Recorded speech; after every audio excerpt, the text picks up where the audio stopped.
Hey everybody, John Skiba here from the Consumer Warrior YouTube channel. And once again, it's Thursday night.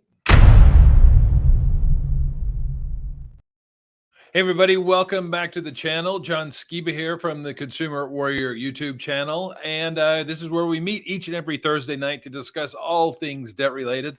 I am a bankruptcy attorney and a consumer protection attorney in the state of Arizona. And what I do is I help people with serious debt problems. We don't just fool around or dabble in debt. We deal with things like bankruptcy, debt collection lawsuits, wage garnishments, all that kind of stuff. So that's what we do here on the YouTube channel. It's just an opportunity for, if you have questions, I talk about different comments I see people leave on the channel, just provide you with some resources and some guides as far as if you're dealing with some pretty serious debt issues, of ways to deal with it. What I have found is that when we're struggling with these very difficult topics and situations, our mind always goes to the worst place. And this happens in the middle of the night where we anticipate, we're going to jail. I just had a consultation with a guy today, and he's like, okay, well, tell me this, what's the likelihood I'm going to go to jail because I can't pay my credit cards?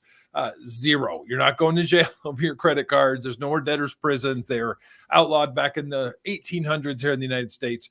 And so understanding what is and what's not going to happen and putting a plan together can be very helpful, give you some peace of mind and a way going forward and get the debts in the rear view mirror once and for all. So this is the way that we do this is if you have a question, if you're on Facebook, if you're on YouTube, go ahead and put it in the chat section, the comments. I'll put it up here on the screen and I'll go over it and give you some of my thoughts on it.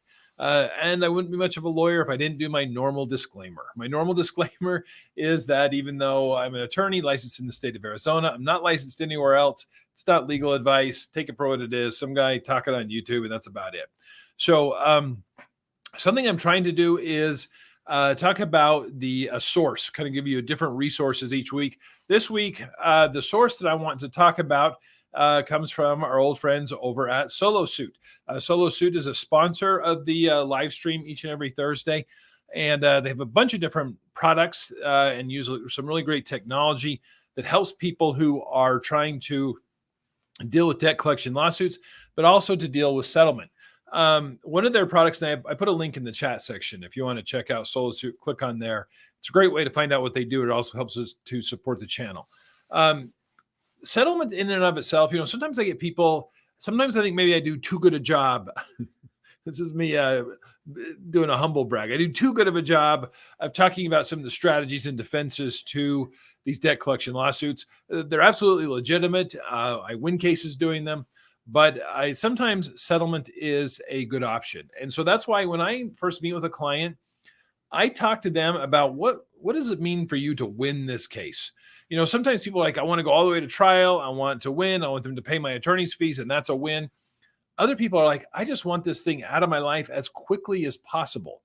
And I'm willing to pay some amount, to settle it, to get it done. And so settlement is a valid way to go. SoloSuit has a great program where they can actually help you to initiate that process with creditors. You don't have to reach out to them. They do it on your behalf. And then they put an agreement together and memorialize that agreement once it's done, which is one of the most key components of settlement, is getting it in writing before any money or anything like that exchanges hands. So if you're interested in settlement or any of the other products that they offer, head on over there. Again, SoloSuit. The link is in the chat section, both on Facebook and YouTube. Click on there and see what they have to offer. All right, let's go over some things I pulled off of the channel this week as far as comments. There are some good ones. All right, Jason here says, is there any way to make the debt collectors pay for your court costs if you win or not win? If you don't win, they're not going to pay your court costs. I can tell you that. So, but it's one of those things where and the answer is yes, and it also depends on which state you're in. So like the state of Arizona does have a statute. It's ARS, Arizona Revised Statutes 12341 or 12-341.01.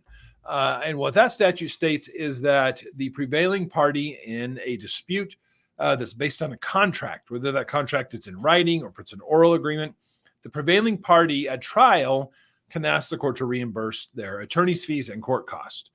And so if you have a statute that's similar to that in your particular state, then yes, the chances are that you can get your attorney's fees and your court costs reimbursed to you.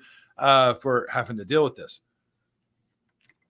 Now, there is a caveat, at least here in Arizona, is it's got to be a final decision entered by a judge.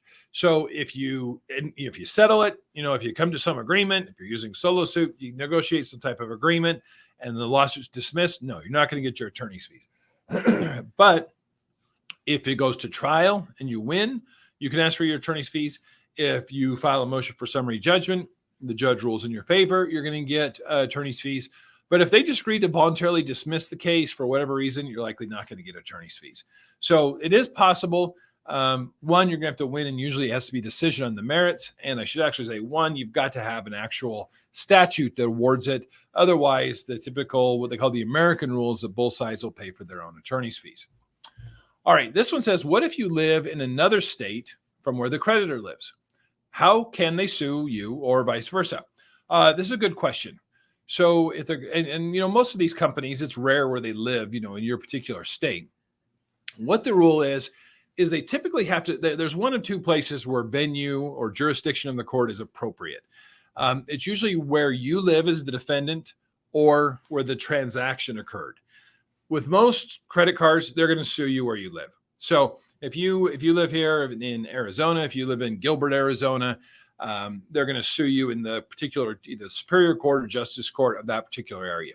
If you live in Flagstaff, they're going to sue you there, even if the company is from wherever, from California, from New York, from Minnesota, wherever they're at, they're going to sue you where you live. However, if you're going to sue them, let's say you have a claim against them, let's say you have a Fair Debt Collection Practices Act claim, typically you can sue them where you live. And the reason why is because what they say is that these big companies, they have sufficient contacts with your particular state that they should not be surprised if they're going to be brought into court by you suing them there. So it works to your advantage both ways. Frankly, if you're going to be sued, it's usually going to be in your local court in your where you live. If you have to sue one of these creditors, that's a credit card company that's in all 50 states, you can sue them as well in your particular jurisdiction. All right, this one says, if I file, it's a bankruptcy question. If I file bankruptcy in Alabama, do I stop paying my unsecured debts to come up with a retainer fee for the attorney? My attorney wants a fee up front for Chapter 7. Well, Zach, this is a question I'd ask your attorney. As far as I can tell you, what I often tell my clients who are filing for bankruptcy, particularly Chapter 7, is once that decision has been made in their mind that they're going to file a Chapter 7 bankruptcy, I usually recommend that they stop paying on their credit cards. I also recommend they stop using their credit cards. You don't want to incur charges on your credit cards that you're going to discharge in a bankruptcy. But as far as like the attorney's fees, that's kind of an interesting question, particularly right now. Traditionally, it's always been that the bankruptcy court is required that the people who are filing bankruptcy pay their attorney's fees in full and the court's filing fee in full before the case is actually filed with the court. Now, I can tell you the legal reason, because practically it doesn't make any sense at all that someone who is going through likely the worst financial crisis of their life, all of a sudden you're saying, hey, you got to have a couple grand to pay the court, pay your attorney, and get all this done. It just doesn't, it's very difficult for people and puts them in a tough spot. They either have to delay the bankruptcy or they're borrowing it from family and things like that. In the last few years, the courts have allowed payment plans in some jurisdictions. Now, I should go back and tell you why they required that up front. Is it because technically, if you file, let's say Chapter 7 bankruptcy, if you file bankruptcy, on the day you file bankruptcy backwards, the debts that you owe or the contracts that you've entered into, you can usually get rid of those debts. So if you sign an agreement, a representation agreement with an attorney, then you file for bankruptcy, and the goal is to pay those payments over time, technically, you've discharged your obligation to your attorney. And so, as you imagine, because attorneys like myself, this is what we actually do for a living and how we feed our families, it doesn't work out real well for the lawyer if you are sign the agreement, file bankruptcy, and then the attorney's required to finish your case, and you're like, hey, that was pre-bankruptcy, I'm not paying you anything. And you would be in the legally, you'd be correct. You wouldn't, and the attorney wouldn't be able to collect from you. So the way that they've kind of worked around this in some jurisdictions, and in Arizona we do this, is what we call bifurcated fee agreements, where there's a fee agreement that covers the work associated with getting the case ready to go to file with the court. And then once the case is filed with the court, there's a second representation agreement that the parties enter into after the bankruptcy case is filed that covers a payment plan on the rest. So like, for instance, here in Arizona, where I practice, when I do Chapter 7 bankruptcies, usually we can file the case for either no money down or just like the filing fee down. And then we enter into a second agreement afterwards where the payments can be made over time on the balance. That is not available in all jurisdictions, and not all attorneys will do it. So some jurisdictions, the courts don't allow it. In Arizona, it hasn't been an issue. And my personal opinion is this is how it should be everywhere. I don't see it being a big issue. If anything, the risk is more for the attorneys rather than the client, just because, it may be difficult for people to pay the payments, and, that's going to be on the attorney. But to me, it opens up something when people really need bankruptcy. It opens up their options to be able to get that done. So, all right, with all that being said, let's jump into questions. Let's see what we got here. First one.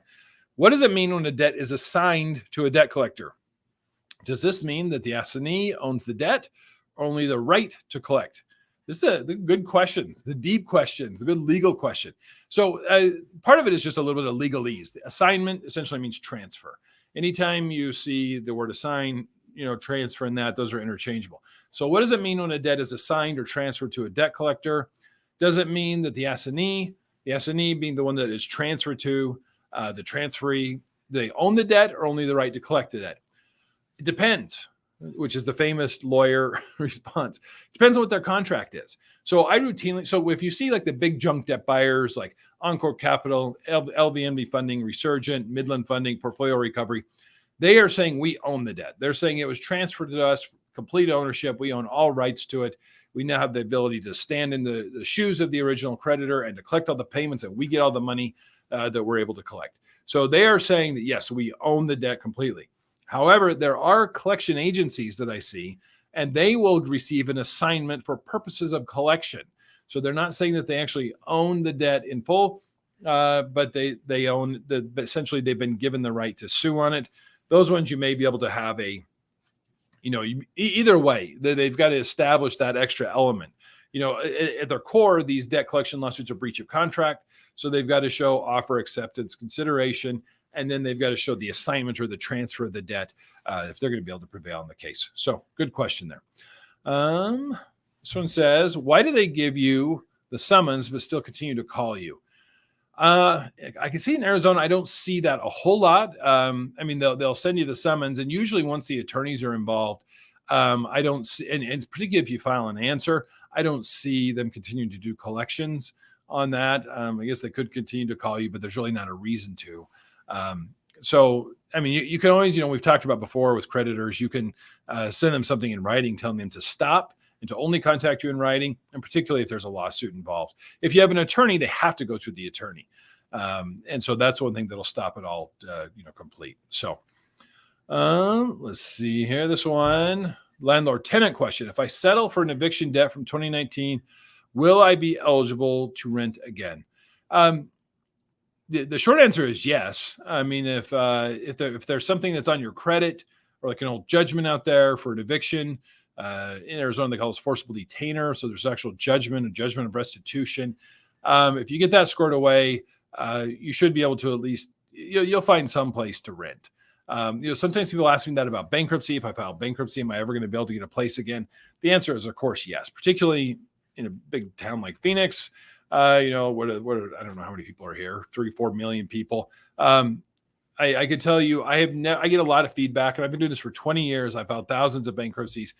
I don't know if I've had any feedback from a client saying I couldn't get a place. You can still get a place. And, particularly if you've taken care of it, you're able to show and document everything you do when it comes to settlements. You're going to get a much better result there. All right, let's see here. This one says, what are the negatives of filing for bankruptcy, and is a $3,000 debt worth of bankruptcy? If you came into my office, I'd say no, because frankly, you're going to pay almost that much to file bankruptcy. And so between legal fees and the court, like the court filing fee in a Chapter 7 bankruptcy is $338 right now. So, and attorney's fees, depending on which state you're in, you're going to be paying attorney's fees, probably $1,500 up to $3,500 for attorney's fees to do a Chapter 7. which makes a lot of sense. It's a smoking deal if you've got, 40 grand in credit card debt. If it's a $3,000 debt, it's also not worth the negative hit you're going to take on the credit. That's something I'd recommend you try to work out some type of settlement arrangement with, because they'll take something less, or even if you're getting into like a no interest payment plan, you could probably get something pretty low to get that one resolved. So, all right, let's see here. Luke says, hi, John. If you did make some mistakes, such as vacation spending or purchasing an expensive work-related item and can't pay back the credit cards, what is the waiting time you'd recommend to file a Chapter 7? And what you're referring to here is there is this look-back period right before filing for bankruptcy where they will look to see what charges. Credit card companies can look to see what charges. And if you made what are called luxury item purchases on your credit cards within 90 days prior to filing bankruptcy, or if you took out cash advances off of a credit card more than within 70 days prior to filing bankruptcy, there's a presumption that those were taken not in good faith, and that the credit card company can come in and object those specific charges from going away. So if it's something where, okay, you went out, and I can tell you the bankruptcy code does not define what a luxury item is, but they have said gas, groceries, diapers, things like that. Those are not luxury items. Again, if once you make the decision, hey, I'm going to file bankruptcy, I tell clients do not continue to use the cards. But I can tell you this, if it's a situation like this, hey, we went on a vacation, I bought this work-related item, or someone took a cash advance out, the only way to be completely safe is to wait that, let's just say 90 days, because the cash advance is 70, the one is 90. Wait to 90 days to file, and then there's no issue. Because if it happened prior to or more than 90 days out, then there's nothing they can do. There's no legal presumption that was done in bad faith. I can tell you this too, in 20 years of doing this, thousands of cases filed, I've had one credit card company one time raise this issue. And it was for something that was pretty egregious. It was and we knew it, the client knew it, I knew it before we filed it. It was probably going to get objected to.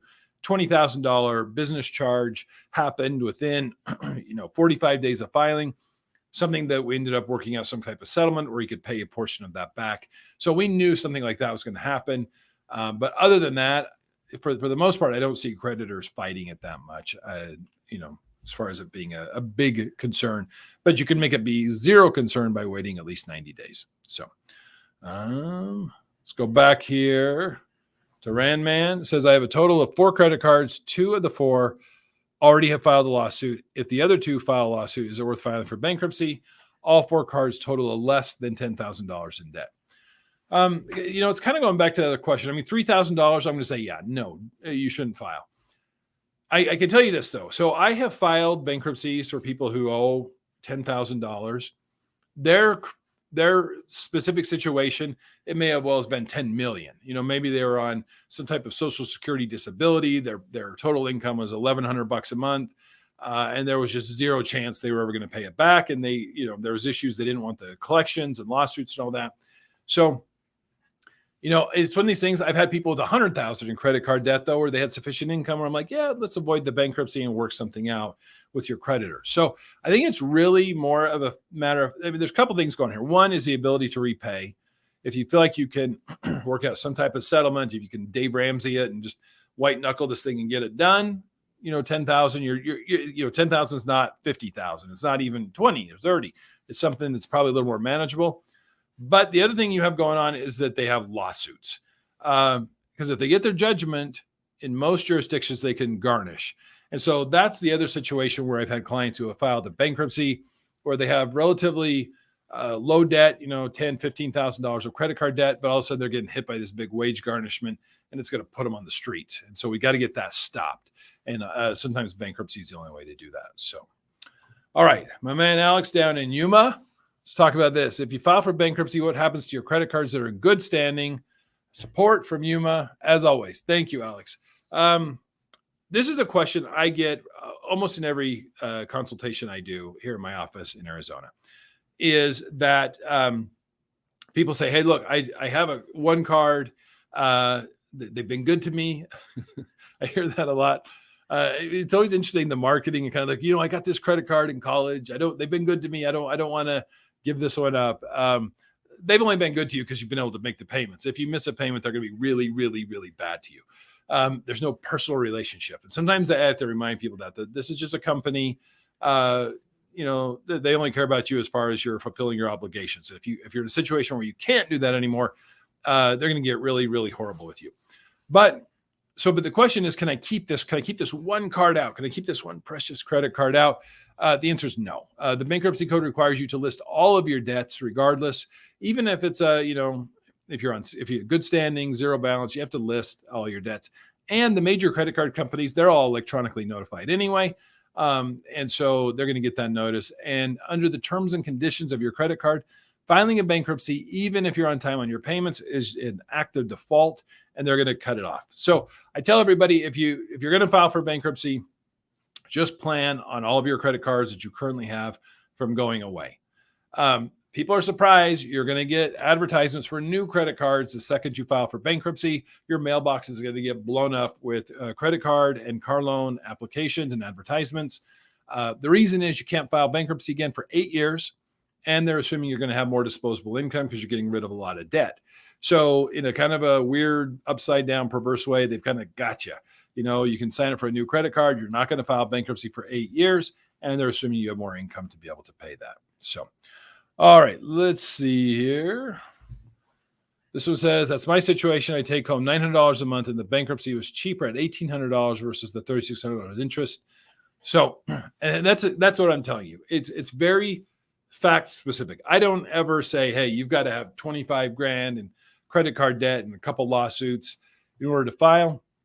But I always try to go over non-bankruptcy options with clients as well. And sometimes the settlement, I brought up the solo suit settlement program. That may be a way to try to resolve this with one particular creditor. I also look at the number of creditors you're dealing with. If you have, let's say you have 10 different credit cards, but you're only able to come to an agreement with 2 of them, and then you get hit with eight lawsuits, or vice versa. You settle with 8 of them, but then 2 lawsuits. It's much easier if you just have 2 or 3 accounts and you can try to engage them and get it settled.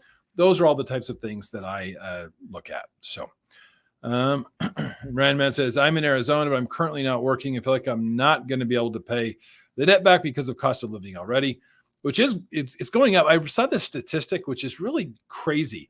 They said the cost of living for the average American family right now, I'm recording this at the end of August of 2023, is $700 more a month than it was in August of 2021, which is insane. Just for normal expenses that people are having to spend $700, and the wages aren't going up with it. So, like a lot of people, I just saw that the credit card and car loan default rate is hit a new record again just this week.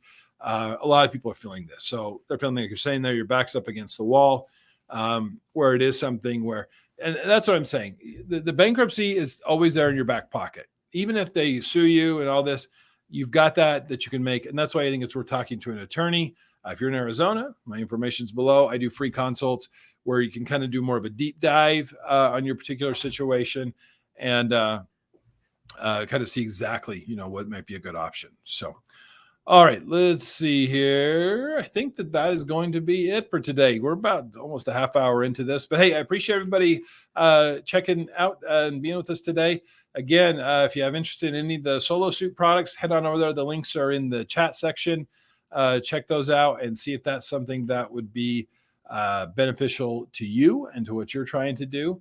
And looks like we might have one more question. Well, here we go. Let's see this one. Hi, John. From last week, I remember this question. This is the one where they said you had mandatory arbitration. It was a non-Arizona case. Found out that Oregon does have a mandatory arbitration, which would cost around $800. So I think we're going to file Chapter 7, support from Cali. All right. I appreciate that follow-up on that. All right. We'll do this lesson. It says, when the debt is assigned to a debt collector, can you be sued by the original creditor as the plaintiff and is represented by the debt collector? No. If they've been if you were to get sued by let's say Portfolio Recovery sues you, and then you also get hit with a lawsuit from Capital One, and it's one and the same, one of them has to be dismissed. Frankly, probably there'd be a FDCPA action against the debt buyer. So no, you're not going to have. It's going to be one or the other. It's not going to be both. All right. With that being said, we'll go ahead and close out tonight. Thanks everybody for checking in. Check out Solo Suit, one of the sponsor for tonight's live stream. Appreciate everybody checking in, and we'll catch you next Thursday.